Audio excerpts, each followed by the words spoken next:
When I was 15, my parents dumped me at a rest stop, mocked me for crying, and drove away. I built my life alone, became a millionaire by 27, and last month, a wedding invite from my sister arrived, with a handwritten note from them. "We need your help." I, 27M, was in my downtown office when the envelope arrived. My assistant brought it in with the afternoon mail, a cream-colored rectangle with my name written in unfamiliar handwriting. I didn't recognize the return address. When I opened it, a wedding invitation slid onto my desk, followed by a small folded note. The invitation was for my sister's wedding. I hadn't seen her in 12 years. The note was brief. They needed my help. Financial help, I assumed. They'd found me after all this time because they wanted something. I set the note down and stared out the window at the city skyline. 12 years ago, they'd made a choice. Now they wanted to pretend it never happened. The memory came back sharp and clear. I was 15, sitting in the back seat during what I thought was a family road trip. We'd been driving for hours, my parents silent in the front, my sister reading a magazine beside me. When we pulled into a rest stop somewhere in rural Nevada, my father told me to get out and stretch my legs. I did. He handed me my backpack through the window. That's when I understood. I asked what was happening. My mother turned around in her seat and told me they couldn't afford to keep raising me. I had become too much of a burden. My sister needed opportunities, and they had to focus their resources on her future. I would understand when I was older, she said. I felt my chest tighten, felt tears starting to form. I asked them where I was supposed to go. My father told me I was smart enough to figure it out. Then he laughed. He actually laughed and told my mother I was crying like a baby. My sister didn't look up from her magazine. The car pulled away, and I stood there in the parking lot watching their taillights disappear down the highway. I was 15 years old with $43 in my wallet and a backpack containing 3 days of clothes. The first week was the hardest. I slept in the rest stop bathroom the first night, then started walking along the highway the next morning. A truck driver picked me up and dropped me in a small town about 60 miles away. I told him I was heading to visit relatives. He didn't ask questions. I found work washing dishes at a diner. The owner was an older woman who saw through my story about being 18 and taking a gap year before college, but she gave me the job anyway. She let me sleep in the storage room for the first month until I'd saved enough for a cheap motel room on the edge of town. I worked doubles whenever I could, saved every dollar beyond basic necessities. I finished high school through an adult education program while working full-time. The diner owner helped me get my GED. I told her bits and pieces of what happened, though never the full story. She didn't judge. She just helped. When I turned 18, she connected me with a friend who owned a construction company. Better pay, she said. More opportunities. Construction taught me about business. I watched how the company operated, how they bid on jobs, how they managed crews and budgets. I worked hard, picked up skills quickly, and saved aggressively. By 21, I had enough to start my own small contracting business. I specialized in residential renovations, undercutting larger companies while maintaining quality. I worked 18-hour days for years. The business grew. I hired good people, treated them fairly, and reinvested profits into better equipment and training. By 25, I'd expanded into commercial projects. By 26, I'd sold the company to a regional firm for a substantial sum and started investing in real estate. By 27, I was financially secure beyond anything I'd imagined possible at 15. I'd built my life from nothing. No family support, no safety net, no one to fall back on when things got difficult. Every achievement was mine alone. And now they wanted help. I didn't respond to the invitation immediately. I needed to think. Part of me wanted to ignore it completely, to let them wonder if the letter had even reached me. But another part, the part that had spent 12 years processing what they'd done, saw an opportunity. I hired a private investigator. Within a week, I had a comprehensive report on my family's situation. My father had lost his job 4 years ago and had been underemployed since. My mother's health issues had created substantial medical debt. They'd mortgaged their house twice and were facing foreclosure.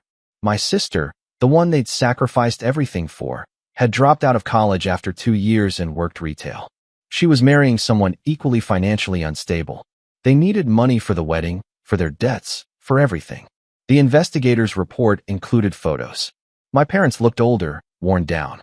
My sister looked nothing like the teenager I remembered. They'd made their choices, and those choices had consequences. Now they were desperate enough to reach out to the son they'd abandoned at a rest stop. I made my decision. I would attend the wedding, but I would do it on my terms. I arrived at their house 3 weeks before the wedding. I didn't call ahead. I rented a luxury car and wore an expensive suit. When I knocked on the door, my mother answered. She stared at me for a long moment before recognition dawned. She started crying immediately, reaching out to hug me. I stepped back. I told her we needed to talk. She called for my father and sister. We sat in their modest living room, the furniture worn and dated. They looked at me with a mixture of hope and shame. I could see them taking in my appearance, calculating what my clothes and watch might mean. My father started to speak, but I held up my hand. I told them I'd come to discuss their request for help. I saw relief flood their faces. Then I laid out my terms. I would pay for the wedding. I would clear their debts. I would prevent the foreclosure. In exchange, they would publicly acknowledge what they'd done to me. At the wedding reception, in front of all their friends and family, they would explain exactly why we'd been estranged for 12 years. They would tell everyone how they'd abandoned their 15-year-old son at a rest stop because he was too much of a financial burden. The room went silent. My mother's face went pale. My father's jaw tightened. My sister looked between us, confused. She claimed she didn't remember it clearly. I told her that made sense since she'd been reading a magazine the entire time. My mother asked if we couldn't just move past it. People didn't need to know. I told her that was my price. Transparency or nothing. They could accept my help on my terms, or they could figure it out themselves. I didn't need them. They needed me. I gave them 24 hours to decide and left. They called the next morning. They agreed. I heard the resignation in my father's voice. They were out of options, and we both knew it. I had my lawyer draw up a contract. They would make their statement at the reception before dinner was served.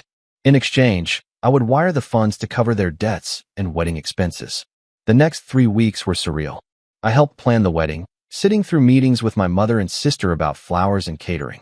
They tried to act like we were a normal family, catching up after a long separation. I didn't play along. I was polite but distant. This was a transaction, not a reconciliation. My sister tried to apologize one afternoon while we were reviewing seating arrangements. She said she'd been young and hadn't understood what was happening. I told her she'd been 13, old enough to know wrong from right. She'd sat in that car and said nothing while they drove away. That was a choice too.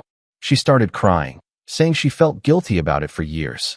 I asked her when she'd started feeling guilty. After she dropped out of college? After they ran out of money? She didn't answer. I told her guilt without action was just self-pity. She could have found me at any point in the last 12 years. She hadn't tried. The wedding day arrived. It was held at a local country club, nicer than they could have afforded without my money.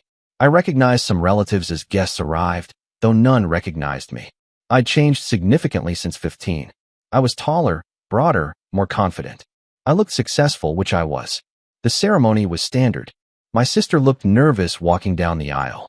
I wondered if she was thinking about our deal or just normal wedding jitters. My parents sat in the front row, my mother dabbing her eyes with a tissue. They looked like proud parents, playing their roles perfectly. The reception started smoothly. Cocktail hour, small talk, the usual wedding festivities. I waited. As dinner service was about to begin, I caught my father's eye and nodded toward the microphone. His face went gray, but he stood up. He walked to the front of the room and tapped the microphone. Everyone quieted down, expecting a toast. He cleared his throat and began speaking. He thanked everyone for coming to celebrate his daughter's wedding. Then he paused. He said there was something he needed to share, something the family needed to acknowledge. He told them about me. He told them I was his son, that I'd been estranged from the family for 12 years. He explained that when I was 15, during a time of financial difficulty, he and my mother had made a terrible decision. They'd driven me to a rest stop in Nevada and left me there. They'd abandoned their teenage son because they couldn't afford to raise both children and had decided to focus their resources on their daughter. The room was completely silent. I watched faces turn toward me, toward my parents, trying to process what they were hearing. My father continued. He said I'd survived on my own, built a successful life without any family support. He said they'd reached out to me recently because they needed financial help, and I'd agreed to provide it on the condition that they publicly acknowledge what they'd done. My mother stood up beside him, crying. She said she was ashamed of their decision, that they'd made a choice out of fear and desperation that had haunted them ever since.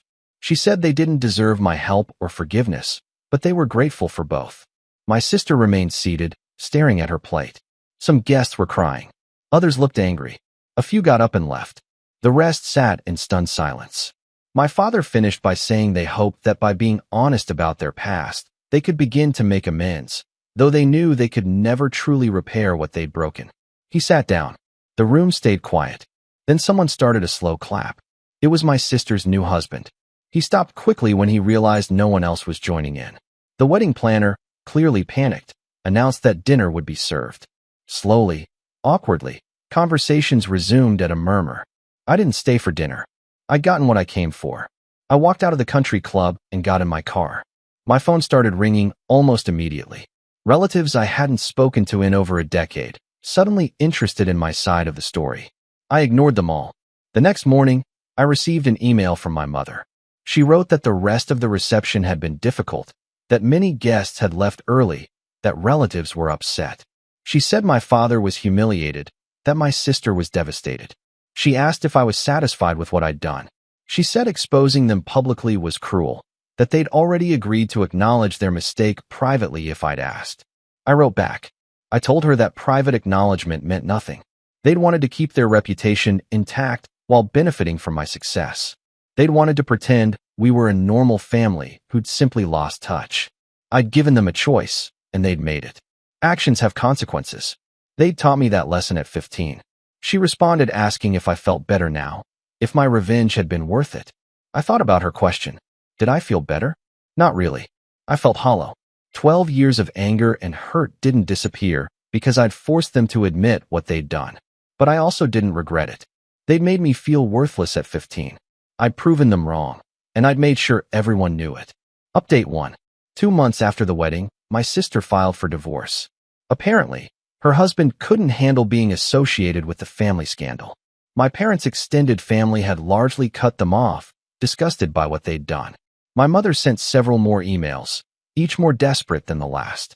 She said I'd destroyed their lives, that they'd lost everything because of my cruelty. I reminded her that they destroyed their own lives by their choices. I hadn't forced them to abandon me. I hadn't forced them to reach out only when they needed money. I hadn't forced them to agree to my terms. Every consequence they faced came from their own decisions. I was just the catalyst that revealed the truth. My father sent a single message.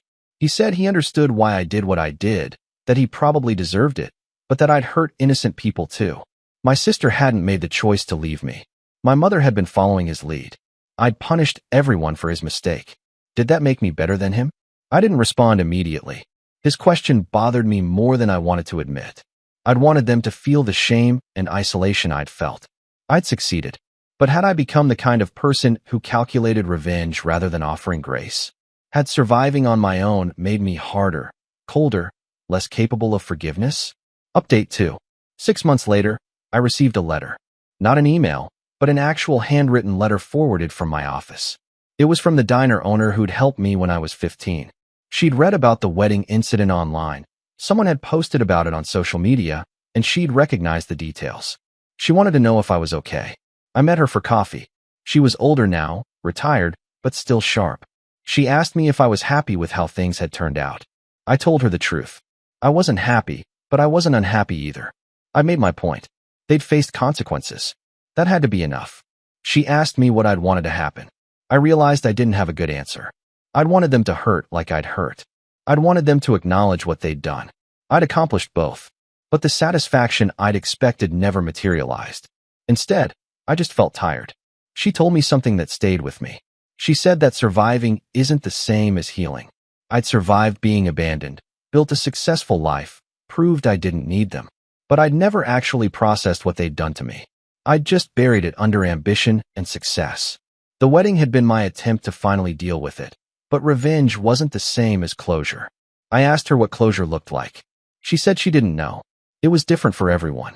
But she thought it probably involved figuring out what I actually wanted from life beyond proving my parents wrong. I'd spent 12 years showing them they'd made a mistake. What did I want to do with the next 12? Update 3. I spent a lot of time thinking about her question. What did I want?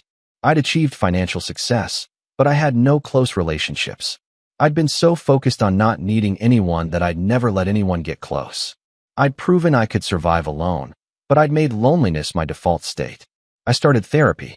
I told my therapist everything, from the rest stop to the wedding. She helped me understand that my revenge hadn't been about justice or accountability. It had been about power. For 12 years, I'd been powerless in that relationship. They'd made the choice to leave. At the wedding, I'd reversed our positions. I'd become the one with power, and I'd used it to hurt them like they'd hurt me. She asked me if it had worked. Had hurting them healed my hurt? I admitted it hadn't.